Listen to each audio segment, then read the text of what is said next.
धाडं नमो आयर्याडं नमो उवझायाडं नमो लोये सव्यसाहूणम्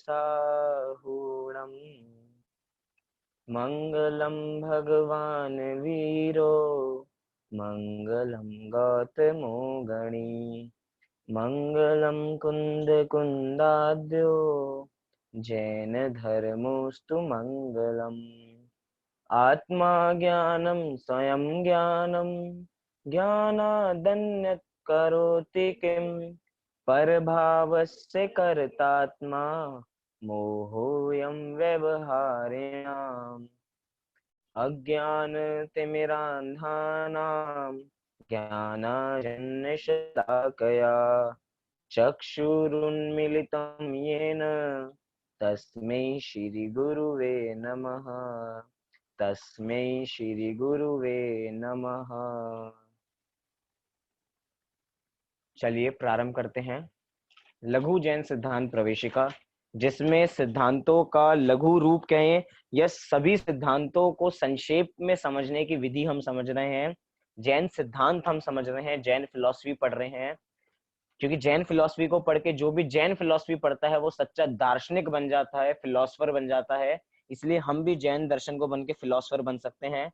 तो हमारी विगत दिनों से बहुत सारी चर्चा चल रही है। हमने पिछले दिनों में देखा जाए तो चेतना के संबंध में चर्चा की कि चेतना किसे कहते हैं, जिसमें प्रतिभास होता है उसे चेतना कहा जाता है। फिर और अगर बात करूं आगे तो हमने उसके भी दो प्रकार देखे, ज्ञान चेतना देखी और दर्शन चेतना देखी। दर्शन चेतना के भी चार भेद देखे, ज्ञान चेतना के भी पांच भेद देखे, पांच प्रकार देखे, उनके भी स्वरूप को कल समझा। अब जो आज का हमारा विषय है वो बहुत खास है एक तरीके से, जिसकी कहा जाए तो जैसे जो मछली होती है, जैसे मछली पानी के बिना कुछ नहीं है, अगर पानी नहीं है तो मछली नहीं है, ऐसे ही ये इन दो तत्वों के बारे में जो अगर हम जिनके बारे में आज बात कर रहे हैं, अगर वे नहीं है तो समझना जैन दर्शन नहीं है। जैसे कि पानी के बिना मछली नहीं है, ऐसे ही अनेकांत स्यादवाद के, अगर अनेकांत स्यादवाद को हटा दिया जाए तो समझना जैन दर्शन नहीं है। अर्थात जैन दर्शन की नींव अगर कुछ है तो वो क्या है? अनेकांत स्यादवाद। ये दो एक ऐसे स्तंभ हैं जो पूरे जैन दर्शन को लेके खड़े हुए हैं, क्योंकि ये जो अनेकांत स्यादवाद है ये मात्र जैनों की ही देन है। जैन ही अनेकांत स्यादवाद को मानते हैं। तरीके से जैनों की दृष्टि ही सच्ची है जो कहा जाए कि वो अनेकांत स्यादवाद जैसे सिद्धांत को मानते हैं। ये जैन धर्म की एक मौलिक देन है। एक तरीके से मौलिक क्या चीज होती है? जो अकेली उसमें पाई जाए और किसी में ना पाई जाए। ऐसे ही अनेकांत स्यादवाद मात्र जैन दर्शन में पाया जाता है, किसी अन्य दर्शन में अनेकांत स्यादवाद का नाम भी नहीं पाया जाता। क्या होता है ये अनेकांत? क्या होता है ये स्यादवाद? इन सब का कैसे काम करते हैं? क्या स्वरूप है इनका? क्यों ये जैन दर्शन की नींव है? इन सब प्रश्नों का हल आपका आज की कक्षा में हो जाएगा। इन महान सिद्धांतों को समझने के लिए बिल्कुल तैयार हो जाइए। अनेकांत स्यादवाद क्या है? ये अनेकांत स्यादवाद अगर संक्षेप में कहा जाए तो अनेकांत है अनेक धर्मों का समूह, अनेक गुणों का समूह। अर्थात अनंत धर्मात्मक जो वस्तु है जिसमें अनंत गुण है वो है अनेकांत, और उसको कहने की पद्धति क्या है? वो है स्यादवाद। अनेक धर्मों का समूह अर्थात अनंत गुणात्मक वस्तु को अनेकांत कहते हैं, और उन अनेकांत वस्तु को जो अनेक धर्मों से युक्त है उस एक एक धर्म को एक एक अपेक्षा से कहना वो है स्यादवाद। एक तरीके से सरल करूं समझाने के लिए, हमारे जितने भी ग्रंथ हैं, मैं पूछता हूं किस भाषा में लिखे गए हैं? मैं पूछूं हमारे सारे ग्रंथ, जैन दर्शन के जितने ग्रंथ हैं, किस भाषा में लिखे गए हैं? कोई कह सकता है हिंदी भाषा में, कोई संस्कृत भाषा में, कोई प्राकृत भाषा में। लेकिन ये सब भाषाओं से भी परे हमारा जो जैन दर्शन के शास्त्र लिखे गए हैं वो नयों की शैली में लिखे गए हैं। उनकी भाषा क्या है? नए की भाषा में लिखे गए हैं।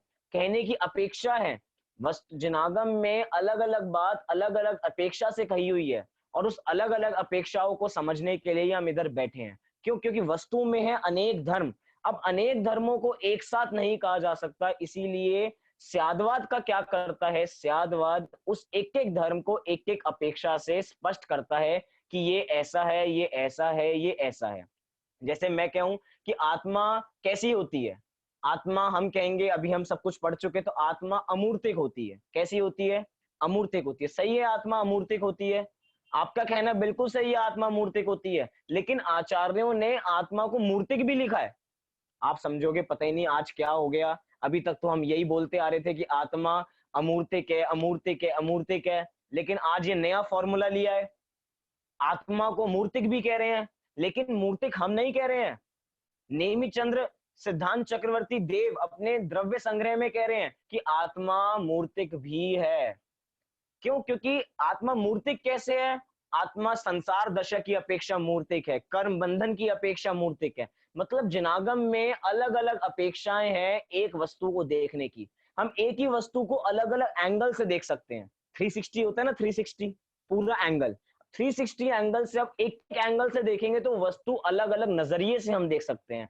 एक तरीके से अनेकांशवाद वस्तु को देखने का एक दृष्टिकोण प्रदान करता है कि हम उस वस्तु को ऐसे भी देख सकते हैं, उस वस्तु को ऐसे भी देख सकते हैं, अच्छा ऐसे भी देख सकते हैं।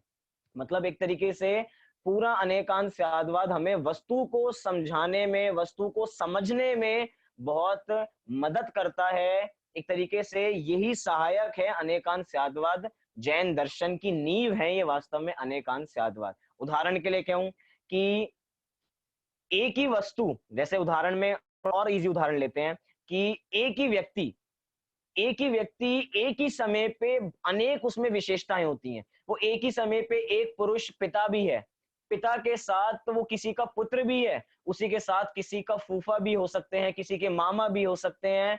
एक ही समय पे अगर कोई हट्टी बालक आए, ऐसे होता है शादियों में गए, शादियों में खड़े थे, तो इधर से एक बच्चा आया पापा पापा पापा, और इधर से कोई आया मामा मामा मामा, तो एकदम बच्चे लड़ने लगे। ये पापा है, ये मामा नहीं है, इनको पापा बोलो। अब बताइए चल सकता है क्या ये?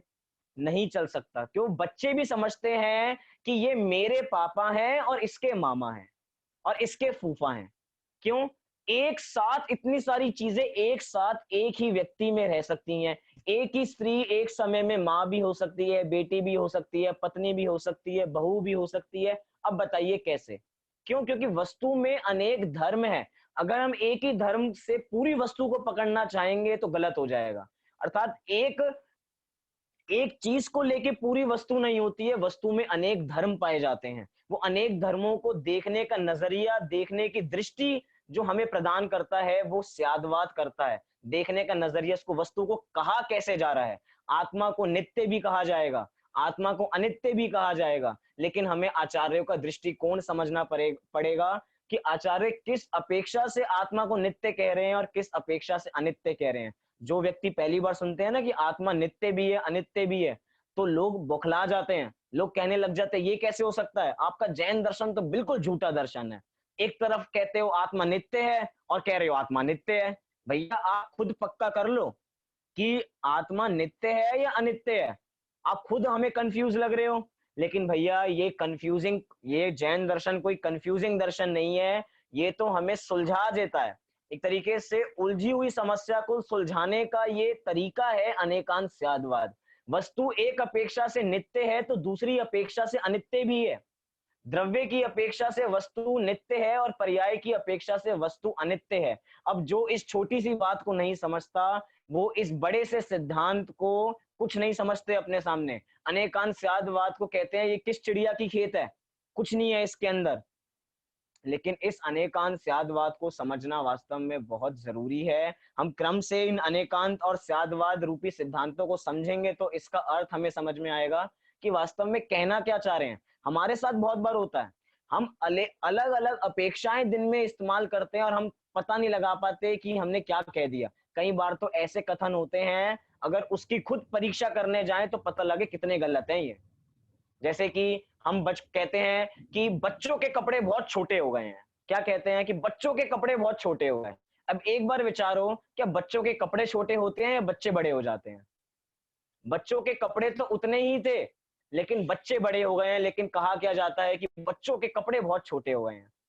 बल्कि एक तरीके से छोटे नहीं होते, वो तो थोड़े और बढ़ जाते हैं, थोड़े और फैल जाते हैं, कपड़े तो खिंच जाते हैं। लेकिन तब भी कहा क्या कहा जाता है? कपड़े छोटे हो गए हैं। मतलब अपेक्षाएं हैं वस्तु को देखने की। हम ऐसे विरोधी कथन करते हैं, उसके बावजूद भी हमें कोई परेशानी नहीं होती। हम ट्रेन में बैठे हो, हम बस में बैठे हो, हम गाड़ी में बैठे हो, तो क्या कहते हैं, लो लो अब क्या आ गया, अब जयपुर आ गया, अब दिल्ली आ गया। मेट्रो में बैठे हो तो अब ग्रीन पार्क आ गया, अब शाहदरा आ गया, अब दिलशाद गार्डन आ गया। अब एक बार बताओ कि आया क्या है? जो है वो तो वहीं पे है, हम वहां पे पहुंच गए हैं। जयपुर का स्टेशन जयपुर पे ही था, दिल्ली का स्टेशन दिल्ली पे ही था, लेकिन क्या कहते हैं ट्रेन में बैठ के क्या कहते हैं, लो जयपुर आ गया। जयपुर आया है या आप जयपुर पहुंचे हैं? दिल्ली आया है या आप दिल्ली आए हैं?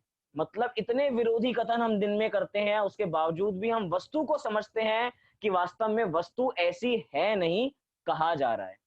मतलब एक वस्तु को देखने के एंगल कितने सारे हैं, हम इस दृष्टि से समझ सकते हैं। बहुत, जैसे कि आदरणीय सुमत प्रकाश जी बहुत बढ़िया उदाहरण देते हैं अनेकांत स्यादवाद को समझाने के लिए। एक लड्डू, वो एक लड्डू किसका होता है? वो एक लड्डू बेसन का लड्डू होता है, लेकिन कुछ समय बाद ही वो लड्डू पप्पू का लड्डू बन जाता है। जब माँ लड्डू बनाती है तो सारे इकट्ठे करके रख देती हैं और कहते हैं कि इस लड्डू को कोई नहीं छुएगा, क्यों? क्योंकि ये पप्पू का लड्डू है। अब बताइए वो लड्डू पप्पू का है या बेसन का है? देखा जाएगा तो लड्डू तो बेसन का है, लेकिन कहा क्या जाता है कि पप्पू का लड्डू है। माँ चिल्ला के कहती है पप्पू के लड्डू को कोई हाथ नहीं लगाएगा, कोई नहीं खाएगा उसको, नहीं तो रोएगा वो। लेकिन वास्तव में देखा जाए पप्पू का लड्डू नहीं है, वो बेसन का है, लेकिन कहा क्या जाता है, कहा पप्पू का लड्डू कहा जाता है। ऐसे अनेक प्रयोग हम अपने दिन में करते हैं, दिन में इतने ऐसे प्रयोग करते हैं, उसके बावजूद भी हम एक तरीके से समता भाव रखते हैं। क्यों? क्योंकि हमें पता है किसी अपेक्षा से ऐसा कहा जा रहा होगा। ऐसे ही आत्मा नित्य है, ऐसे किसी अपेक्षा से कहा जा रहा होगा। आत्मा अनित्य है, किसी अपेक्षा से कहा जा रहा होगा। यही तो अनेकांत स्यादवाद है। एक बच्चा रात को पिक्चर देख के आता है, बहुत प्रसिद्ध उदाहरण है। एक बच्चा रात को देर रात पिक्चर देख के आता है और माँ बहुत चिल्ला के कहती है, जा बेटा एक और पिक्चर देखिया, चला जा पिक्चर देखने चला जा, एक और देखिया, एक और शो देखिया, अभी क्यों आ गया है? अब बताइए, देर रात बच्चा घर पे आया है और माँ चिल्ला के कह रही है जा बेटा एक और पिक्चर देखिया। अब बताइए इसका मतलब क्या है? माँ अपने वचनों में कह रही है कि जा बेटा एक और पिक्चर देखिया, लेकिन बच्चा क्या समझ रहा है कि एक और पिक्चर देखने नहीं जाना है। मैं पूछता हूं किस डिक्शनरी में ऐसा अर्थ लिखा होगा, कहां ऐसा अर्थ लिखा है कि माँ कहे कि नहीं जाना और अर्थ निकलेगा, मतलब माँ कह रही है चले जाना और अर्थ निकलेगा नहीं जाना? किसी डिक्शनरी में नहीं है। लेकिन बच्चा समझता है, माँ की बातों को बच्चा समझता है। ऐसे ही हमें जिनवाणी की बातों को समझना चाहिए, क्योंकि जिनवाणी हमारी माँ है, हम उसके ही पुत्र हैं। तो जिनवाणी क्या कह रही है, जिनवाणी किस अपेक्षा से क्या बात कर रही है, किस समय पे कर रही है, ये सब समझना बहुत जरूरी है। क्यों? क्योंकि वस्तु में अनेक धर्म है, लेकिन अनेक धर्मों को एक बार में नहीं कहा जा सकता। वस्तु में अनंत गुण है, लेकिन एक बार में एक ही गुण को कहा जा सकता है। अनंत गुणों को मैं कहूं, वस्तु में अनंत गुण होते हैं, और अनंत गुणों को एक साथ बोल के दिखाओ तो कोई बोल सकता है क्या? कोई चैलेंज एक्सेप्ट कर रहा है मेरा? आपके में अनंत गुण है, अनंत गुण एक साथ बोल के दिखाओ, नहीं बोल सकते। आपके घर में 6 लोग होंगे, 6 लोग रहते एक साथ हैं, लेकिन 6 लोगों का नाम एक साथ नहीं लिया जा सकता। ऐसे ही वस्तु में अनंत गुण है, लेकिन अनंत गुणों का नाम एक साथ नहीं लिया जा सकता। और जब हम एक एक गुण को समझाएंगे, उसकी शैली को कहते हैं स्यादवाद। जैसे इसके लिए बहुत प्रसिद्ध पंक्तियां आती हैं कि अनेकांत तो जरूरी है और स्यादवाद मजबूरी है। अर्थात हमारी मजबूरी है कि हमें वस्तु के एक एक गुण को एक एक क्रम से समझना पड़ता है, लेकिन उसमें गुण तो एक साथ ही विद्यमान होते हैं। लेकिन हमारी बुद्धि ऐसी है कि हमें एक गुण को एक बार में समझना पड़ेगा। वो एक ही व्यक्ति एक साथ चाचा भी है, मामा भी है, बेटा भी है, सब कुछ एक साथ है, लेकिन एक बार में एक ही कथन कर सकते हैं। जैसे कि आप सब इतने सारे लोग पढ़ रहे हैं, लेकिन मैं आप लोगों का नाम लूंगा तो एक बार में एक का ही नाम ले पाऊंगा। कहूंगा दीपाली जी, पंकज जी, सरोज जी, अलका जी, प्रवीण जी, शत्रुघ्न जी, मनोज जी, शर्मिला जी, ऐसे अनेक लोग हमारी कक्षा में पढ़ रहे हैं। उसके बावजूद भी मुझे क्या कहना पड़ रहा है? मुझे क्रम से कहना पड़ रहा है, एक साथ नहीं कह सकता। पढ़ कैसे रहे हैं? पढ़ एक साथ रहे हैं।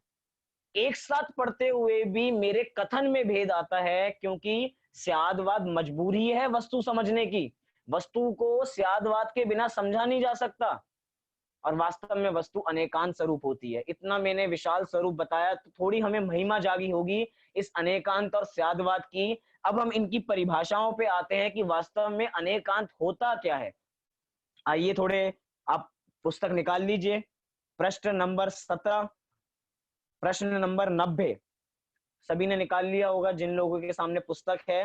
प्रश्न है कि अनेकांत किसे कहते हैं, क्या कि अनेकांत किसे कहते हैं। तो बहुत बढ़िया उत्तर दिया कि प्रत्येक वस्तु में वस्तुपने को निप जाने वाली अस्तित्व नास्तित्व आदि परस्पर विरुद्ध दो शक्तियों का प्रकाशित होना ही अनेकांत है। बहुत बड़ी परिभाषा हो गई। परिभाषा को समझने से पहले इस अनेकांत शब्द को समझ लेते हैं कि अनेकांत शब्द अपने में ही क्या कह रहा है। अनेकांत में दो शब्द हैं, अनेक प्लस अंत। लिख लीजिए क्योंकि अभी थोड़ा मैथ्स सा हो जाएगा, थोड़ा मैसअप हो जाएंगी सारी चीजें, इसलिए लिख लिख के चलेंगे तो हमारा सारा विषय क्लियर होता चला जाएगा। अनेकांत में दो शब्द हैं, अनेक प्लस अंत। अनेक का मतलब क्या होता है, अनेक मतलब जो एक से अधिक हो, और एक से अधिक क्या होता है, 2 3 4 5 6 ऐसे संख्यात असंख्यात अनंत, ये सब क्या है, ये सब अनेक हैं। मतलब एक से अधिक जितनी भी हैं वो सब अनेक है। 2 से लेके अनंत तक जितनी भी संख्या है वो सब कैसी है, अनंत है। और अंत का मतलब क्या होता है, ये तो हुआ अनेक का मतलब। अंत का मतलब होता है गुण, मतलब कि जिसमें अनेक गुण हो, एक से अधिक, और कैसे, 2 से लेके अनंत, और इनके बीच में कितने हैं, अनंत गुण। अर्थात जब हम अनेक का अर्थ अनेक अनेक का शब्द बहुत करेंगे अर्थात अनंत करेंगे तो उधर अंत का अर्थ गुण होगा।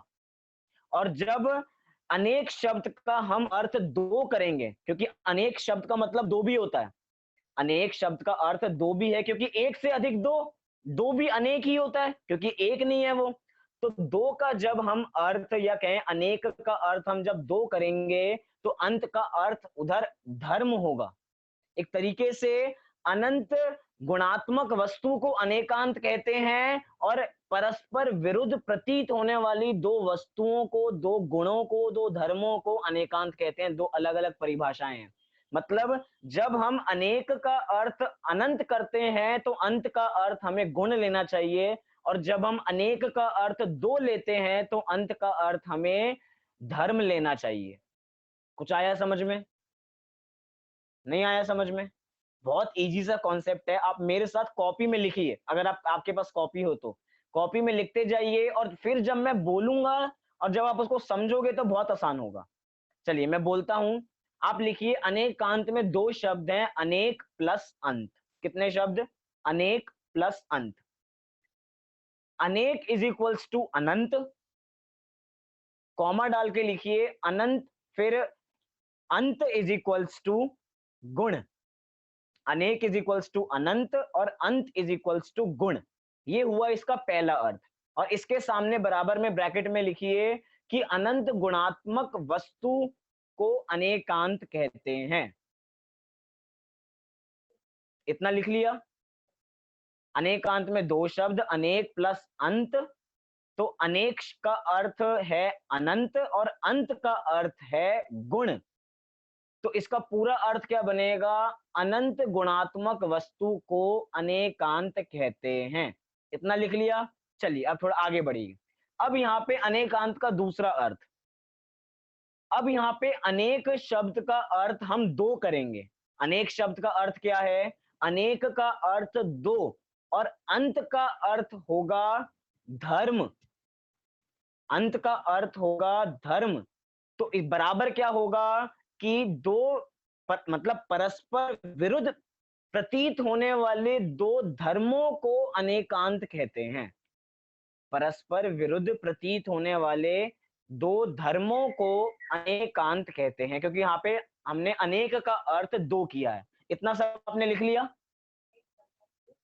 परस्पर विरुद्ध प्रतीत होने वाले अनेक मतलब अर्थात दो धर्मों को अनेकांत कहते हैं। चलिए अब इसको हम समझते हैं कि यहाँ पे कहना क्या चाह रहे हैं। जब हम यहाँ पे अनेक, अब आपने लिख लिया, अब जैसे जैसे मैं बोलता जाऊंगा अपने शब्दों को जो आपने लिखा है कॉपी में उसको देखते जाना, सब हमें क्लियर हो जाएगा। जब हम अनेकांत में अनेक शब्द का अर्थ गुण करते हैं तो उस समय अंत शब्द का अर्थ गुण किया जाएगा और टोटल अर्थ क्या निकलेगा? अनंत गुणात्मक वस्तु को अनेकांत कहते हैं। और जब हम अनेक शब्द का अर्थ दो करेंगे तो अंत का अर्थ धर्म निकलेगा। तो उसका रिजल्ट क्या होगा कि परस्पर विरुद्ध प्रतीत होने वाले दो धर्मों को क्या कहा जाता है? अनेकांत कहा जाता है। कुछ समझ में आया? कुछ नहीं समझ में आया हो तो उसके बावजूद भी चिंता मत करना, अभी सब समझ में आ जाएगा, क्योंकि समझाने के लिए कक्षा है। पहला अनेकांत का अर्थ हम देखते हैं। पहला अनेकांत में अनंत धर्मात्मक वस्तु को अनेकांत कहते हैं। क्यों? ऐसा क्यों कहा गया? क्योंकि वस्तु में अनेक धर्म है, अनेक गुण हैं। आप में कितने गुण हैं? पूछा जाए जीव में कितने गुण हैं, तो जीव में अनंत गुण है। भगवान में कितने गुण हैं? तो भगवान में अनंत गुण है। तो जो वो वस्तु है, जो द्रव्य है, जीव नामक द्रव्य है, उस जीव नामक द्रव्य में कितने गुण हैं? उसमें अनंत गुण हैं। तो अर्थात अनंत गुणात्मक वस्तु को अनेकांत कहा जाता है, अर्थात जिसमें अनेक धर्म पाए जाते हैं उसे अनेकांत कहा जाता है। आप में अनेक धर्म है, आपकी आत्मा में अनेक धर्म है, जैसे पुद्गल है तो पुद्गल में भी अनंत गुण है, तो उसे क्या कहा जाएगा? उसे भी अनेकांत कहा जाएगा। क्यों? क्योंकि वो अनंत गुणों से युक्त है। अब इसका ये हुआ पहला अर्थ। अब इसका हम दूसरे अर्थ पे आते हैं। दूसरे अर्थ में कहा गया कि अनेक शब्द का अर्थ दो किया गया। दो अर्थात, और अंत का अर्थ यहाँ पे किया गया धर्म, मतलब कि परस्पर विरुद्ध प्रतीत होने वाले दो धर्मों को। जैसे कि परस्पर विरुद्ध प्रतीत होने वाले दो धर्म कौन से होते हैं? जैसे कि एक आत्मा में धर्म है नित्य, तो एक धर्म है अनित्य। एक धर्म है एक, तो एक धर्म का नाम है अनेक। एक धर्म का नाम है भेद, तो एक धर्म का नाम है अभेद। एक धर्म का नाम है सत्य, तो एक धर्म का नाम है असत। अर्थात जो जोड़ों में चलते हैं। ध्यान से, वास्तव में देखा जाए तो गुण, धर्म, शक्ति, इनमें कोई अंतर नहीं होता।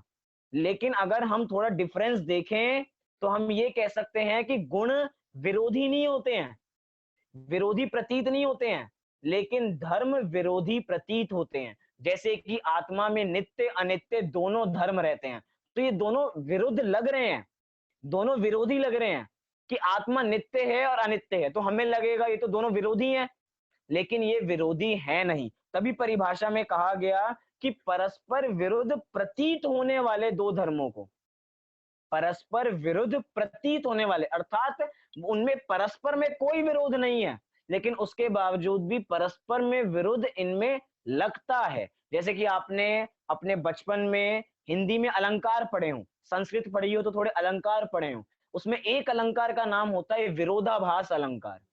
क्या नाम होता है उसका? विरोधाभास अलंकार। विरोधाभास अलंकार का मतलब क्या होता है?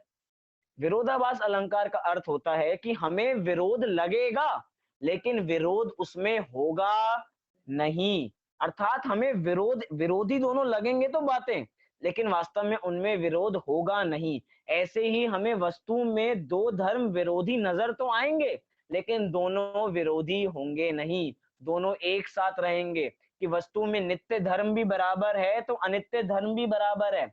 ऐसा नहीं है कि नित्य धर्म 50% होगा और अनित्य धर्म 50% होगा।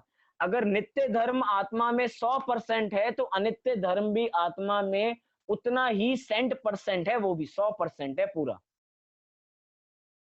परस्पर विरोधी लगेंगे लेकिन होंगे नहीं। यहाँ पे यही कहा कि प्रत्येक वस्तु में, अब परिभाषा देखिए थोड़ी, कि प्रत्येक वस्तु में वस्तु को निप जाने वाली अर्थात बताने वाली, प्रत्येक वस्तु में वस्तुपने को निप जाने वाली अस्तित्व नास्तित्व आदि परस्पर विरुद्ध दो शक्तियों का प्रकाशित होना, एक साथ दो शक्तियों का प्रकाशित होना जो परस्पर विरोधी होंगी, लगेंगी, लेकिन उसमें विरोध कोई होगा नहीं, एक साथ दोनों का प्रकाशित होना। मतलब जिस समय आत्मा नित्य है तो उस समय आत्मा अनित्य भी है। जितनी % आत्मा नित्य एक समय पे है, उसी समय आत्मा उसी समय आत्मा अनित्य भी उतनी ही परसेंट है। अर्थात दो विरोधी शक्तियों का एक साथ रहना, दो विरोधी शक्तियों का एक साथ रहना, और वो विरोध भी हमें लग रहा है, विरोध है नहीं। जैसे कि हमने कहा ना, गुण और धर्म में थोड़ा अंतर होता है। गुण विरोधी नहीं होते, लेकिन धर्म आपस में विरोधी होते हैं। कैसे? जैसे कि आत्मा के गुणों की बात करें, आत्मा में एक ज्ञान गुण होता है, एक दर्शन गुण होता है, लेकिन उनके कोई विरोधी गुण नहीं होते हैं। आत्मा में ऐसे गुण नहीं पाए जाते कि आत्मा में एक ज्ञान गुण भी है और एक अज्ञान गुण भी है। आत्मा में एक दर्शन गुण भी है, एक अदर्शन गुण भी है। ऐसा आत्मा में नहीं पाए जाएंगे। एक तरीके से जितने भी धर्म होते हैं वो युगल में होंगे, अर्थात जोड़े में होंगे। क्या कहा जा रहा है? जितने भी धर्म होते हैं वे जोड़े में होते हैं, और गुण कभी भी जोड़ों में नहीं होते। गुण अपने अलग-अलग होते हैं। जैसे कि कहा जाए, जैसे हमने कहा आत्मा नित्य भी है और अनित्य भी है। ऐसे कोई कहने लगे कि आत्मा चैतन्य भी है और अचैतन्य भी है। ऐसा हो सकता है क्या कि आत्मा चैतन्य भी हो और अचैतन्य भी हो? ऐसा नहीं हो सकता। इसीलिए यहाँ पे इस परिभाषा में जो शब्द हाइलाइट है, स्पॉटलाइट है इस परिभाषा में, वो ये है कि परस्पर विरुद्ध दो शक्तियों का एक साथ प्रकाशित होना। जैसे उदाहरण लिया था, एक ही व्यक्ति एक समय में किसी के पिता हैं, तो वे किसी के पुत्र भी हैं। एक ही समय में वो किसी के चाचा भी हैं और किसी के भांजे भी हैं, किसी के फूफा भी हैं। एक ही समय में। हमें लगे कितना विरोध है दोनों में। या तो हम कहें, या तो वो बस पापा हों या मात्र किसी के पिता हों। एक स्वीकार करो आप। लेकिन कैसे करें हम एक स्वीकार? वस्तु में एक साथ रहते हैं विरोधी धर्म, विरोधी लगते हैं लेकिन उनमें विरोध होता नहीं है। ऐसे ही परस्पर विरोधी प्रतीत होने वाले दो गुण वस्तु में रहते हैं, और वो दोनों लड़ाई करके नहीं रहते हैं। हर समय लड़ते झगड़ते नहीं है। एक बार को भाई भाई बहन घर में लड़ झगड़ लेंगे, लेकिन लड़ झगड़ के भी रहते कैसे हैं? एक साथ रहते हैं, अलग नहीं रहते हैं। ऐसे यहाँ पे कह रहे हैं ये परस्पर विरोधी लगेंगे, हर समय लड़ते हुए दिखाई देंगे, विरोधी लगेंगे, लेकिन इनमें कोई विरोध है नहीं। आपस में इन दोनों में बहुत प्रेम है। एक तरीके से नित्य धर्म अनित्य धर्म की बहुत इज्जत करता है, अनित्य धर्म नित्य धर्म की बहुत इज्जत करता है। कोई किसी को बेइज्जत नहीं करता कि मैं ज्यादा हूं या तुम ज्यादा हो। जितना तुम्हारा इस घर में हक है, उतना ही हमारा इस घर में हक है। जितना नित्य धर्म है, उतना ही अनित्य धर्म है। कभी कभार हम इसको समझने में ये दिक्कत करते हैं कि इस अनेकांत के स्वरूप को समझ नहीं पाते हैं। बहुत बड़े बड़े कहें कि पहले के ज़माने में जो पूर्व काल में आचार्य हुए, अन्य मत के आचार्य हुए, उन्होंने इस अनेकांत को समझा नहीं और अनेकांत का स्वरूप ही बिगाड़ के रख दिया। अनेकांत को समझे नहीं और इसकी अलग-अलग व्याख्याएं करने लग गए। स्यादवाद को शायदवाद, संशयवाद, असंभववाद ऐसे नामों से पुकारने लग गए। ऐसे बड़े-बड़े आचार्य, वेदांतियों के बड़े आचार्य शंकराचार्य, जो इतना बड़ा नाम आता है, आप लोगों ने भी नाम सुना होगा, शंकराचार्य वेदांतों के सबसे बड़े आचार्य। फणिभूषण जी एक हुए हैं प्राचार्य अपने हिंदू विश्वविद्यालय के, हिंदू विश्वविद्यालय काशी के भूतपूर्व अध्यापक हुए हैं, प्रिंसिपल हुए हैं फणिभूषण जी। उन्होंने अनेकांत और स्यादवाद के बारे में लिखा है कि कि स्यादवाद जैसा जो सिद्धांत है उसको समझने में महान से महान आचार्यों ने भी बहुत गलती की है, कि शंकराचार्य जैसे महान आचार्यों ने इस अनेकांत को नहीं समझा। एक बार को लौकिक जन अनेकांत या स्यादवाद के स्वरूप को समझने में गलती कर दें तो उनको हम क्षमा कर देंगे, लेकिन इतने बड़े दिग्गज आचार्य इस अनेकांत को समझने में गलती करेंगे तो वो क्षम्य नहीं है, उनका अपराध क्षमा करने योग्य नहीं है। ऐसा ऐसा लिखा उनके बारे में। वास्तव में अनेकांत स्यादवाद वस्तु को देखने के नजरिए हैं, दोनों धर्म एक साथ रहते हैं बिना विरोध के। आगे लिखा कि आत्मा सदा स्वरूप से है और पर रूप से नहीं है, ऐसी दृष्टि ही सच्ची अनेकांतवादी दृष्टि है। ऐसी दृष्टि ही सच्ची अनेकांतवादी दृष्टि है। अर्थात आत्मा सदा स्वरूप से है और पर रूप से नहीं है। अर्थात अपनी आत्मा स्वचतुष्टय से तो है लेकिन पर चतुष्टय से नहीं है।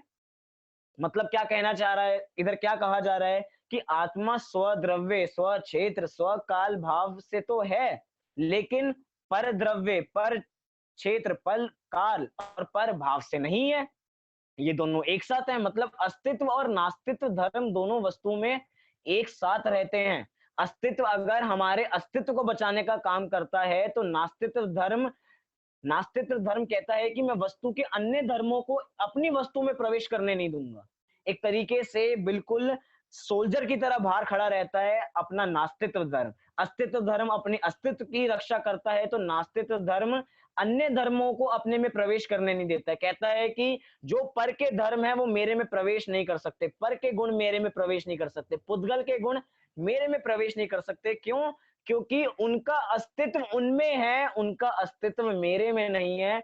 उनके उन धर्मों का जो अस्तित्व उनमें अस्तित्व तो होगा, लेकिन उन धर्मों का अस्तित्व मेरे में नास्तित्व रूप से है। इसलिए अस्तित्व नास्तित्व दोनों वस्तु में एक साथ रहते हैं। समझने वाली बात है, बहुत विशाल दृष्टिकोण चाहिए, बहुत बड़ी सोच चाहिए। जब तक हम अपने दिमाग को जब तक नैरो माइंडेड रहेंगे, अर्थात अपनी सोच को संकीर्ण बना के सोचते रहेंगे, तब तक इस अनेकांत जो बहुत विशाल है उसको समझ नहीं पाएंगे। एक तरीके से बहुत विशाल हृदय वाले जीव ही इस अनेकांत के स्वरूप को समझ पाते हैं कि अनेकांत वास्तव में है क्या।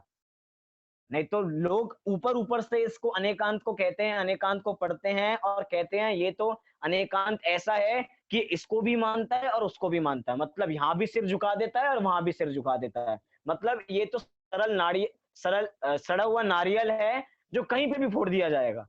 मतलब कि शंकर को भी मान लेते हैं, विष्णु को भी मान लेते हैं, महेश को भी मान लेते हैं, अपने भगवान को भी मान लेते हैं। ये कैसा अनेकांत है? भैया एक को मानो। अगर आप नित्य को मानते हो तो नित्य को मानो, अनित्य को कैसे मानते हो? ऐसे ही सारे धर्म खड़े हो गए। बौद्ध धर्म जो अनित्यवादी है, अर्थात क्षण क्षण को मानता है, हर वस्तु क्षण में नष्ट हो जाती है, वो अनित्यवादी दर्शन है। वो वस्तु को स्वरूप से ही अनित्य समझता है कि सारी वस्तु में अनित्य धर्म ही है, वस्तु में नित्य धर्म नहीं है। लेकिन अगर आप लोग भी उनको समझा सकते हैं, हम लोग उत्पाद व द्रव्य का स्वरूप समझ के आ चुके हैं। उत्पाद व्यय द्रव्य में कहा था, जिस समय वस्तु का उत्पाद व्यय हो रहा है, लेकिन उत्पाद व्यय होते हुए भी वस्तु द्रव्य रूप से बनी रहती है। अर्थात वस्तु उत्पाद व्यय हो रहा है तो वस्तु अनित्य तो है, बदल तो रही है, लेकिन बदलती हुई भी नहीं बदलती है, वैसी ही रहती है। अर्थात नित्य भी है और अनित्य भी है। अर्थात एक अपेक्षा समझने का फर्क है। अगर अपेक्षा समझ जाएंगे तो सारे काम हो जाएंगे। आदरणीय दादा ने एक बहुत बढ़िया बात लिखी है तत्व चिंतन में। थोड़े दिन पहले हमने अपने मंदिर जी में उसका स्वाध्याय किया था कि अपेक्षा को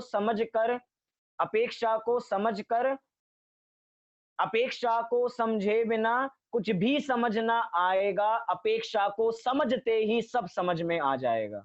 कितनी बढ़िया पंक्ति कही। अपेक्षा को ना समझे, मतलब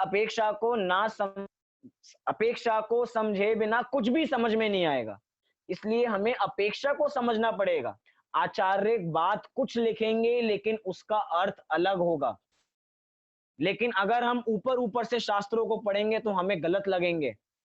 जैसे 4 अनियोग हैं, 4 अनियोग आप लोगों को पता होगा, प्रथमा नियोग, कर्णा नियोग, चंडा नियोग, द्रव्य नियोग। चारों अनियोगों की शैली अलग है। चारों अनियोगों की शैली को पकड़ना पड़ेगा, कहाँ क्या कहा जा रहा है, कहाँ क्या कहा जा रहा है। जब तक इसको नहीं समझेंगे तो इस माया जाल में फंस जाएंगे। जैसे कहते हैं ना, ये नया चक्कर बन के रह जाएगा हमारे लिए और इसमें हम फंस जाएंगे, इससे बाहर नहीं निकल पाएंगे। इसलिए इन सिद्धांतों को समझना बहुत जरूरी है, अनेकांत स्यादवाद को। अब थोड़ा स्यादवाद की ओर भी थोड़ा नजर दे लेते हैं कि स्यादवाद किसे कहते हैं। अनेकांत तो वस्तु में धर्म है जो परस्पर विरोधी रहते हैं, लेकिन हम उनको जानेंगे कैसे, उनको पहचानेंगे कैसे? तो भैया हमें कोई टेंशन करने की आवश्यकता नहीं है। जितने भी हमारे शास्त्र हैं वो स्यादवाद रूपी कथन शैली में ही लिखे गए हैं। अर्थात हमारे आचार्यों के जो भी कथन हैं वो स्यादवाद सहित हैं। अर्थात जो भी कथन किए जाते हैं वो किसी अपेक्षा के सहित ही किए जाते हैं।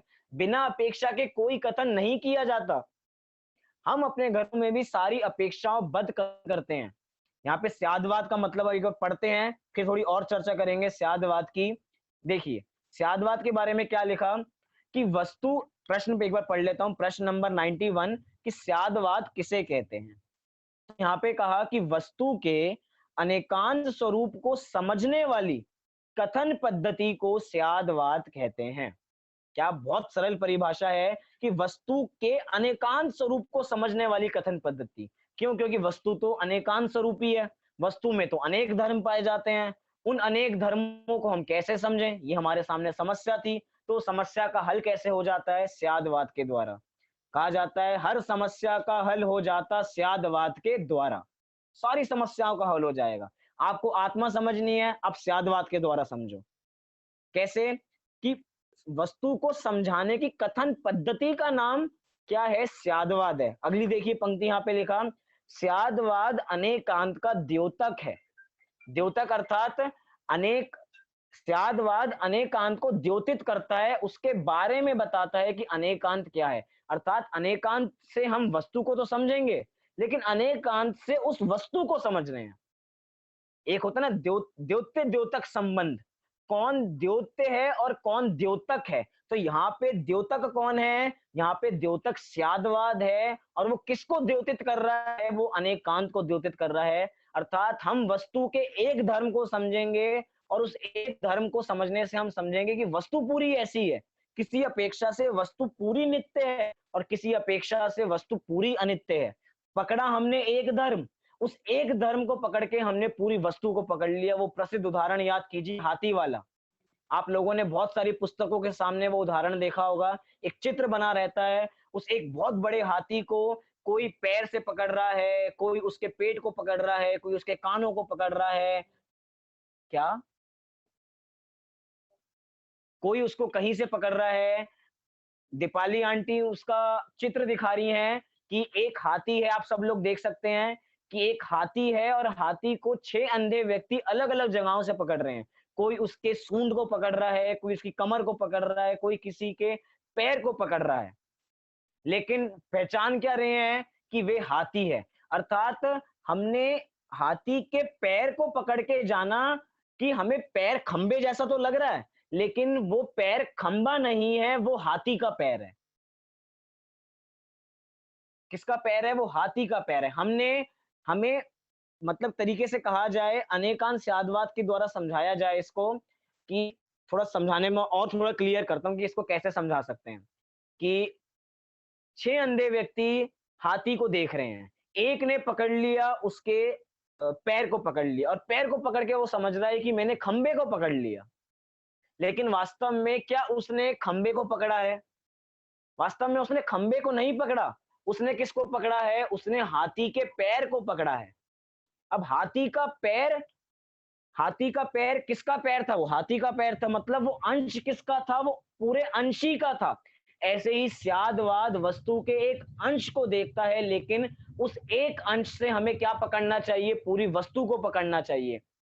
अगर वो अंधे व्यक्ति मात्र इतना जाने कि जो हमने पकड़ा है वो बस खंबा है, और ऐसा अज्ञान उनका बना रहे, तो वो कभी हाथी को जान नहीं पाएंगे।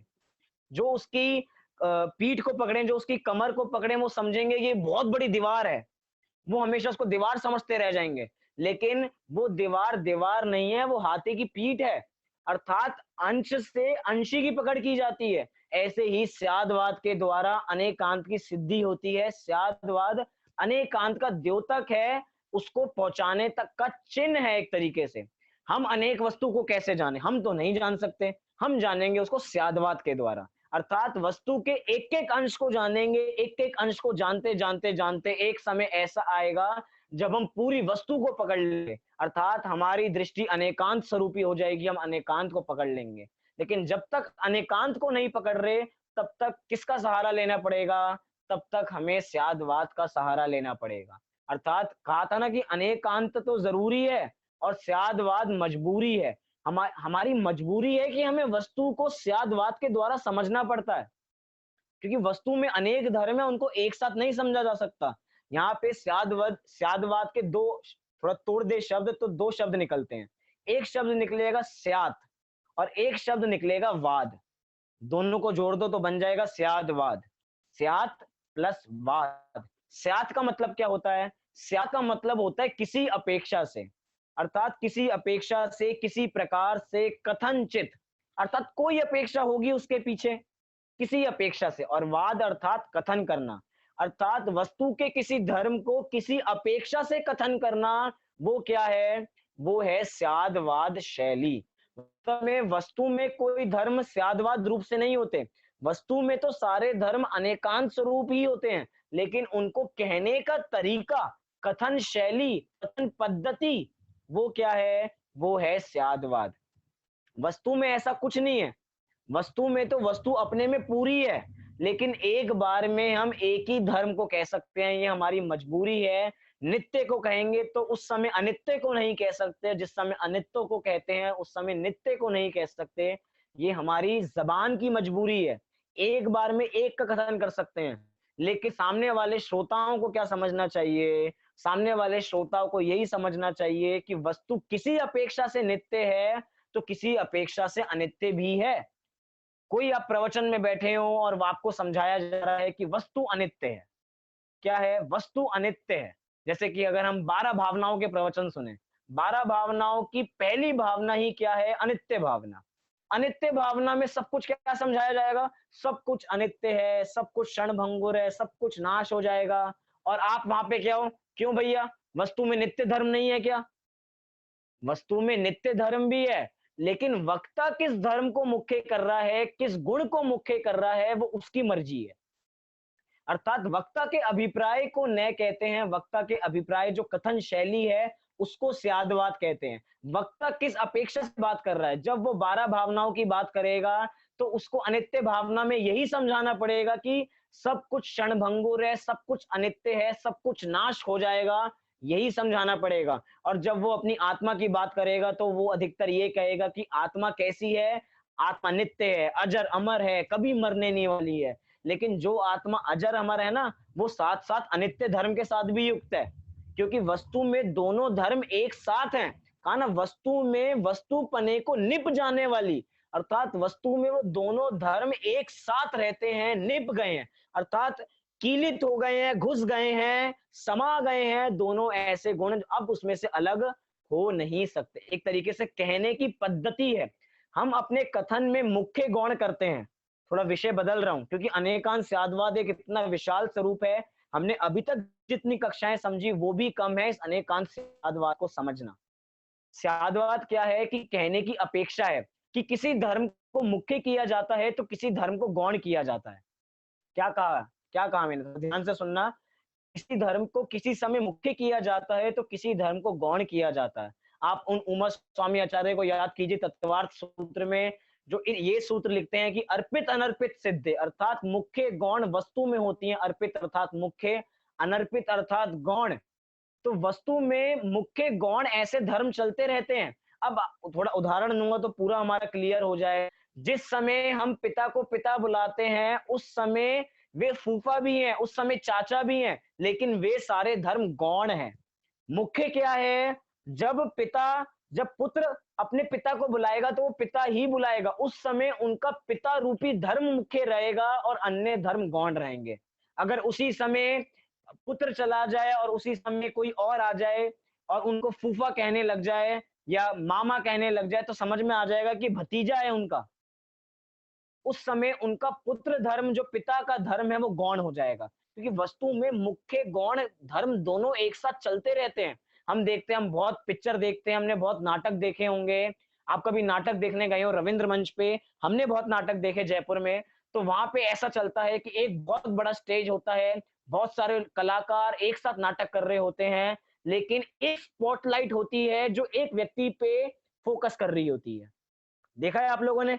जैसे आपने कोई गाने देखे हों तो गानों में बहुत सारे लोग नाच रहे होते हैं, लेकिन कुछ व्यक्ति होते हैं जिन पे मुख्य लाइट डाली जाती है, जो उस पिक्चर के हीरो हीरोइन होते हैं। अर्थात अब कहा जाए कि इन पे ही क्यों डाली जा रही है लाइट, अन्य पे क्यों नहीं डाल रहे? क्यों? क्योंकि ये मुख्य हैं, अन्य गौण हैं।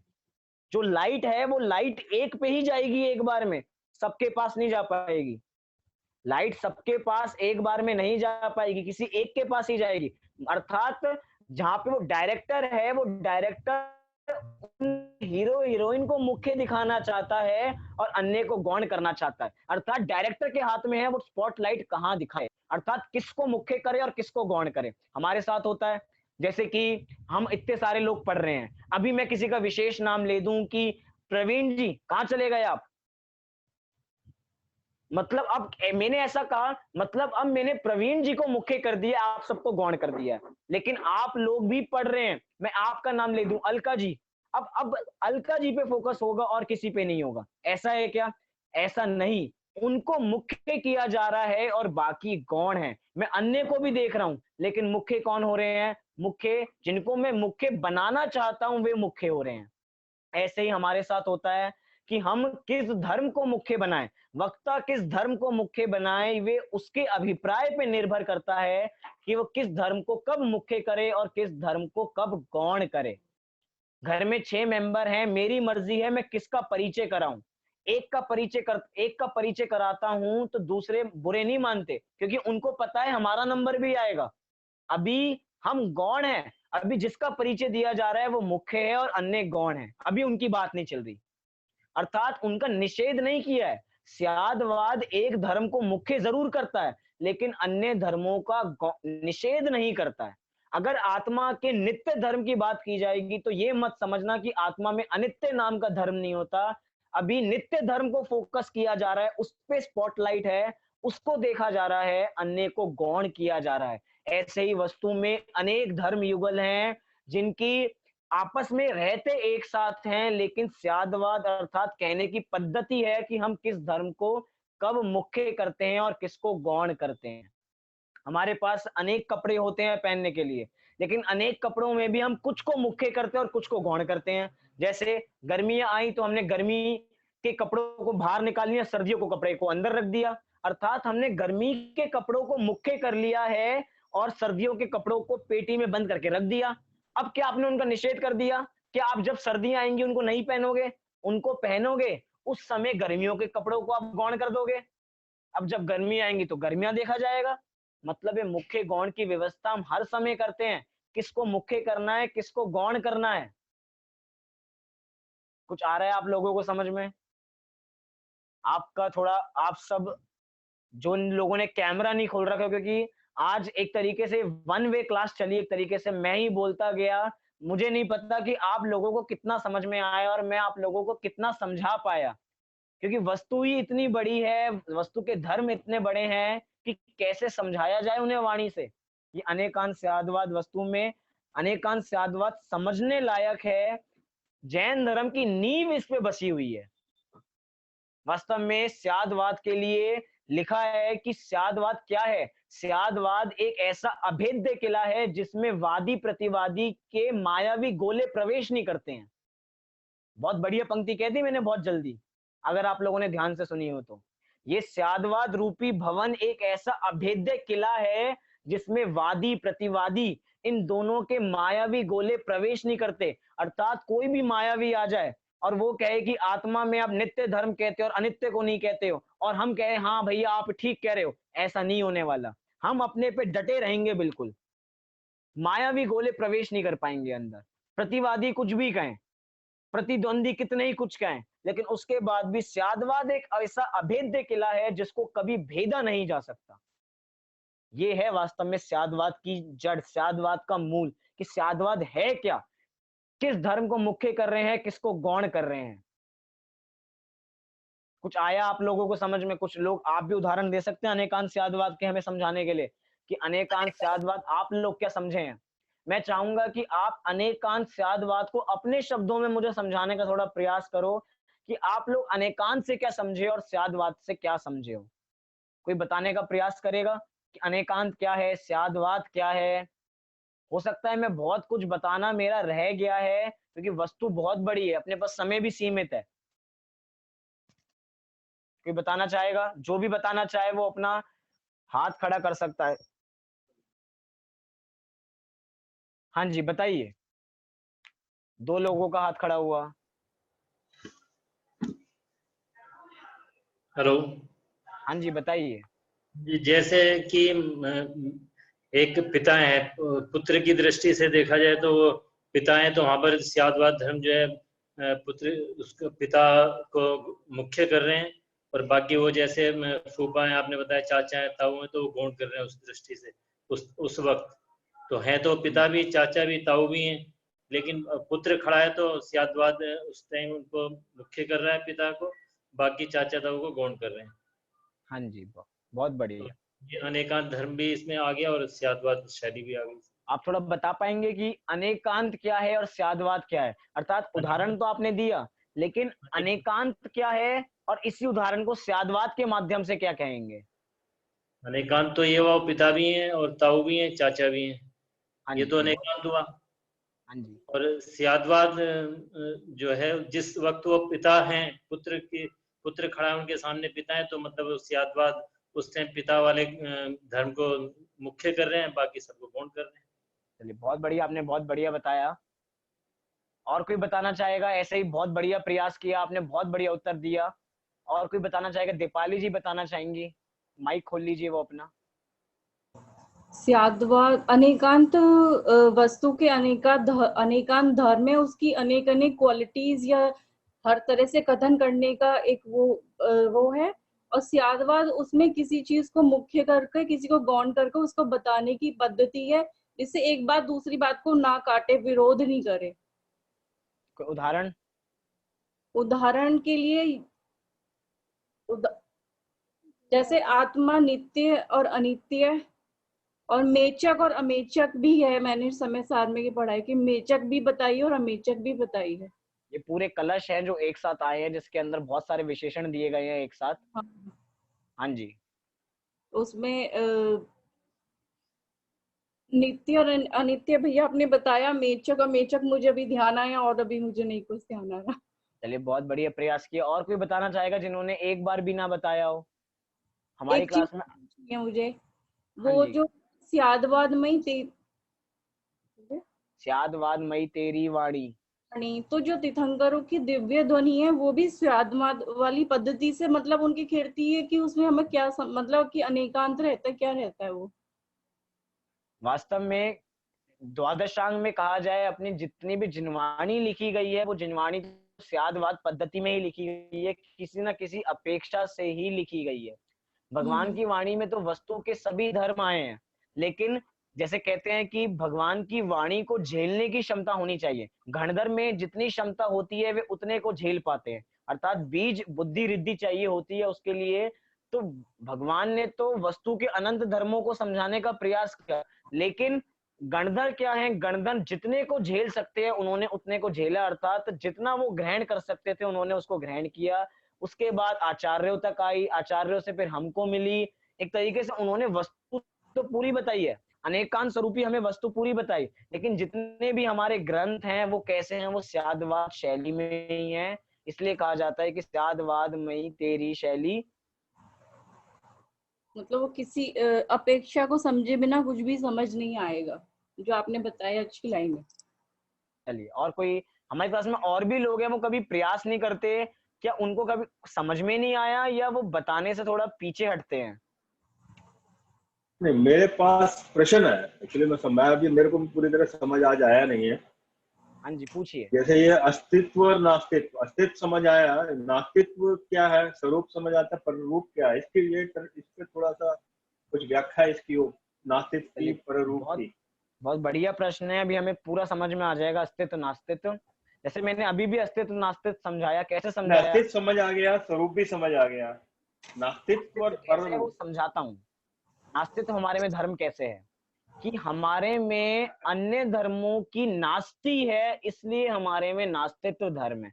अर्थात हम अन्य द्रव्य के धर्म अपने में प्रवेश नहीं करने देंगे, इसलिए एक नास्तित्व धर्म है। एक तरीके से मैंने कहा था बॉडीगार्ड है वो, अस्तित्व हमारे अस्तित्व को बनाए रहता है। तो नास्तित्व धर्म अन्य धर्मों की नास्ति करता है कि आपकी एंट्री इधर नो एंट्री है, आप इधर प्रवेश नहीं कर सकते, पुद्गल के गुण मेरे में प्रवेश नहीं कर सकते, उनकी नास्ति है मेरे में, उनको मैं धारण नहीं करूंगा। अगर उनको मैंने धारण कर लिया, उनको मैंने एंट्री दे दी, तो क्या हो जाएगा कि अगर पुद्गल के गुण जीव में आ जाएंगे तो जीव पुद्गल हो जाएगा, अगर वो नास्तित्व धर्म नहीं होगा तो।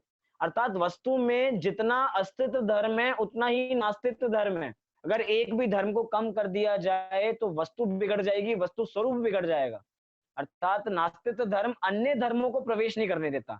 अपने धर्मों का अस्तित्व बनाने का काम अस्तित्व धर्म करता है, और नास्तित्व धर्म अन्य के धर्मों को, अर्थात जो दूसरा जीव है उसके गुण मेरे में प्रवेश नहीं कर सकते, या कहें जो पुद्गल है पुद्गल के गुण मेरे में प्रवेश नहीं कर सकते। वो नास्तित्व कह रहा है कि तुम्हारी नास्ती है इधर, तुम इधर प्रवेश नहीं कर सकते हो, नो एंट्री है तुम्हारी इधर बिल्कुल। ये कौन कह रहा है? नास्तित्व धर्म कह रहा है। इसलिए नास्तित्व अस्तित्व ये दोनों धर्म एक साथ वस्तु में रहते हैं। आपको अब क्लियर हुआ कुछ था? हाँ, थोड़ा इससे क्लियर हुआ है, लेकिन क्या नास्तिक तो गुण नहीं हुआ ना, ये तो एक मतलब प्रवृत्ति हुई, तो गुण बोलेंगे। ये एक वास्तव में ये गुण ही है, क्योंकि उसका काम ही यही है कि उसका काम क्या है कि हम अन्य को प्रवेश करने नहीं देंगे। एक का काम है अपने को ऐसा ही बनाए रखना, तो एक गुण का काम है कि अन्य को प्रवेश नहीं करने देना, अर्थात अपने गुणों की अस्थि बनाए रखना और अन्य को अपने में प्रवेश नहीं कर देना। ये उसका गुण है, आत्मा का एक गुण है। तभी तो आत्मा अनादि काल से आत्मा ही है और अनंत काल तक आत्मा ही रहेगी। क्यों? क्योंकि इसमें एक नास्तित्व धर्म है जो अन्य की नास्ती करता है कि अन्य धर्म मेरे में प्रवेश नहीं कर सकते। इसलिए प्रवृत्ति ना कहें, ये एक गुण ही है हमारे में। धर्म युगल है ये वस्तु में, जो सभी वस्तुओं में अपने अपने अलग अलग रहते हैं। चलिए, कुछ और अनेकांत स्यादवाद के बारे में कोई बताना चाहेगा?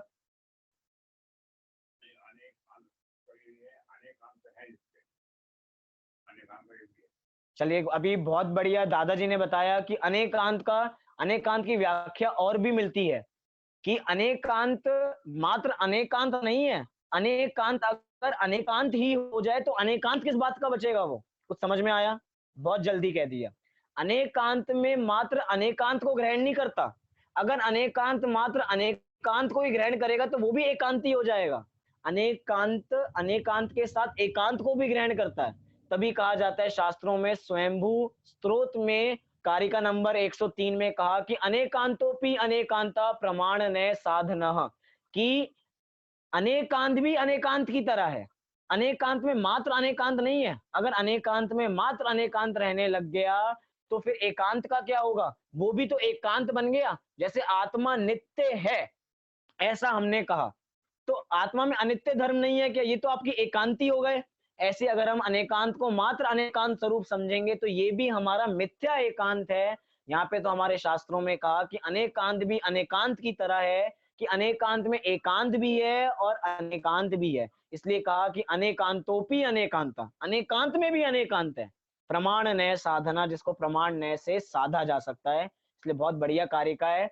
स्वरूप इसका बहुत है, अभी मैं समझाना चाहूं तो बहुत मैंने स्वरूप पढ़ा है इसके बारे में, ही भी अभी समझाना बचा है। इसको हम एवकार अपीकार के नाम से जानते हैं।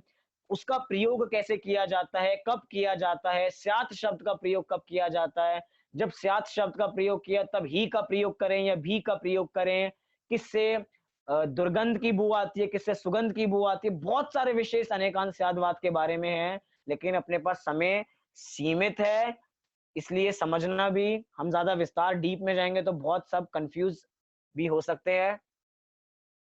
चलिए, अब बहुत सारे लोग हैं, मैं उनको भी कहूंगा कि वे भी कभी समझाने का प्रयास करें। जैसे अलका जी हैं, वे भी बोलें, वे भी बताएं कि उनको क्या समझ में आया है। शर्मिला जी हैं, वे भी बताएं। शत्रुघ्न जी अंकल हैं, वो भी बताएं। नानी भी बताएं, पंकज जी बताते ही हैं, दीपाली जी भी बताती हैं, शेफाली जी भी बताती हैं, प्रवीण जी भी बताते हैं। सब बताने का प्रयास करें तो बहुत आनंद आएगा, बहुत मजा आएगा क्लास में। एक दूसरे का ज्ञान भी बढ़ेगा, अनेक अनेक चीज पता लगेंगी। हो सकता है जो आप लोगों ने पढ़ रखा हो वो मैंने नहीं पढ़ रखा हो। जो आप लोगों ने कुछ सीखने को हमें आपसे मिलेगा, कुछ हमें आपसे सीखने मिलेगा और हमें आपको सिखाने का मौका मिलेगा कुछ। तो आदान प्रदान तभी चलेगा जब पूरा हम इंटरेक्ट करेंगे। तो अभी हमने अनेकांत स्यादवाद के स्वरूप को समझने का प्रयास किया, लघु प्रयास किया समझने में, वास्तव में ये कहना चाहिए। इसलिए अगर कुछ त्रुटि हुई हो भाषा में तो माफ करना। वास्तव में स्वरूप बहुत विशाल है, समझाने का पूरा पूरा प्रयास किया। अब यहाँ पे जो सूचना कर रहा हूँ ये अंतिम सूचना होगी, इसके बाद ये वाली सूचना मैं कभी नहीं करूंगा। आप परेशान मत होना, क्योंकि जो शिविर की सूचना है 10 से 17 वाली, वो आज अंतिम तारीख है उसकी रजिस्ट्रेशन कराने की। आप जितने भी लोग हैं, सबसे ज्यादा से ज्यादा लोगों को बात करें, 10,000 लोग उसमें जुड़ चुके हैं, 11,000 तक पहुंचने वाले हैं। उसमें हम लोगों की रोज सबकी मीटिंग चलती है, सब बताया जाता है कि कैसे पढ़ाना है, कैसे सब चीजें करनी है। एक कक्षा में 100-100 बच्चे होंगे, एक साथ सामूहिक पूजन होगी, सामूहिक कक्षा चलेगी, भक्ति होगी, कितना मजा आएगा। इतने सारे बच्चे, वो भी 6 अलग-अलग भाषाओं में, मात्र हिंदी नहीं, इंग्लिश नहीं, कन्नड़, तमिल, तेलुगु, गुजराती, मराठी, इतनी सब भाषाओं में पढ़ने को मिलेगा हमें तत्व ज्ञान। तो सोचिए, आप अगर सच्चे हितैषी हैं तो अभी भी समय है, आप सबके पास लिंक है, आप जबरदस्ती दूसरों का रजिस्ट्रेशन कर दो और जबरदस्ती बार-बार फोन लगा के कहो कि आपको पढ़ना है, आपको पढ़ना है, तो आपको समझेंगे अब तो हमारे पीछे पड़ गए, अब तो हमें जुड़ना ही पड़ेगा। जैसे मैंने जबरदस्ती बोल-बोल के आप सबका करा दिया, ऐसे आप लोग भी जबरदस्ती बोल-बोल के अपने हितैषियों का आज ही रजिस्ट्रेशन कराएं। कल के बाद रजिस्ट्रेशन होने वाला, आज के बाद नहीं होगा, इसे जल्दी कराएं। क्या? चलिए, अभी की बात को यहीं पे मैं पूरी करता हूँ। सभी अपने स्थान से 9 बार नमोकार मंत्र का पाठ करेंगे।